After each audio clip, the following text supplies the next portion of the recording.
ക്രിസ്തുവേശുവിൻ്റെ നിസ്തുല്യനാമത്തിൽ എല്ലാവർക്കും എൻ്റെ സ്നേഹവന്ദനം. ഈ പുതിയ പ്രഭാതത്തിലെ നമ്മുടെ അല്പനേരത്തെ ചിന്തയ്ക്കായി ലഭിച്ചിരിക്കുന്ന വേദഭാഗം അപ്പോസ്തലനായ വിശുദ്ധ പൗലോസ് ഗലാത്യർക്ക് എഴുതിയ ലേഖനം 5-ാം അധ്യായം 22-23 വാക്യങ്ങൾ. ആത്മാവിൻ്റെ ഫലമോ സ്നേഹം, സന്തോഷം, സമാധാനം, ദീർഘക്ഷമ, ദയ, പരോപകാരം, വിശ്വസ്തത, സൗമ്യത, ഇന്ദ്രിയജയം.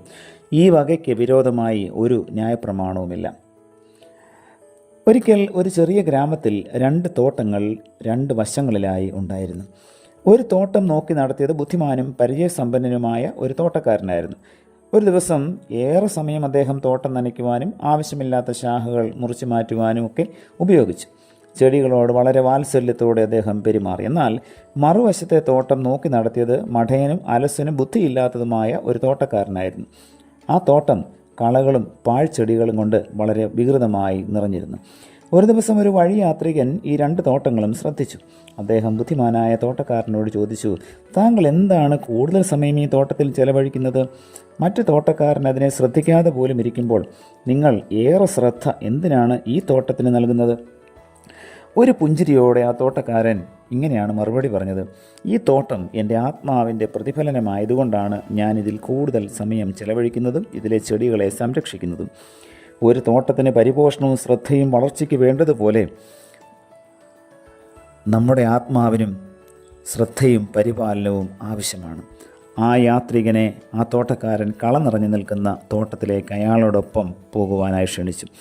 ഈ തോട്ടത്തിൽ നിറഞ്ഞു നിൽക്കുന്ന സംശയത്തിൻ്റെയും ഭയത്തിൻ്റെയും വിത്തുകളെ വേരോടെ പിഴുതെറിയുവാൻ അദ്ദേഹത്തിൻ്റെ സഹായം കൂടെ ആ തോട്ടക്കാരൻ ആവശ്യപ്പെട്ടു.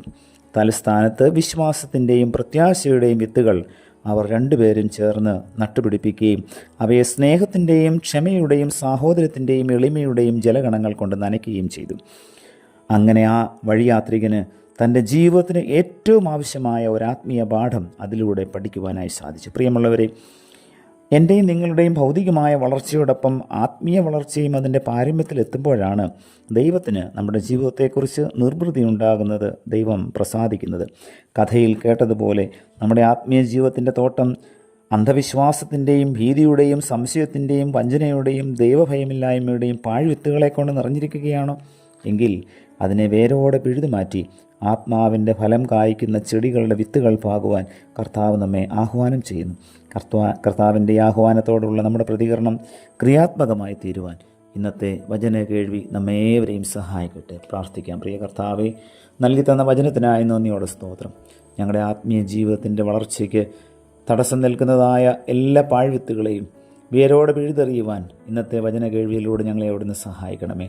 തൽസ്ഥാനത്ത് ആത്മാവിൻ്റെ ഫലം കായ്ക്കുന്ന നല്ല ചെടികൾ വെച്ച് പിടിപ്പിക്കുവാൻ, അങ്ങനെ ഞങ്ങളുടെ ജീവിതം കർത്താവിന് പ്രസാദമുള്ളതായി തീരുവാൻ അവിടുന്ന് കൃപ ചെയ്യണമേ. പുത്രൻ്റെ നാമത്തിൽ പ്രാർത്ഥന കേൾക്കണം. പിതാവേ, ആമേൻ.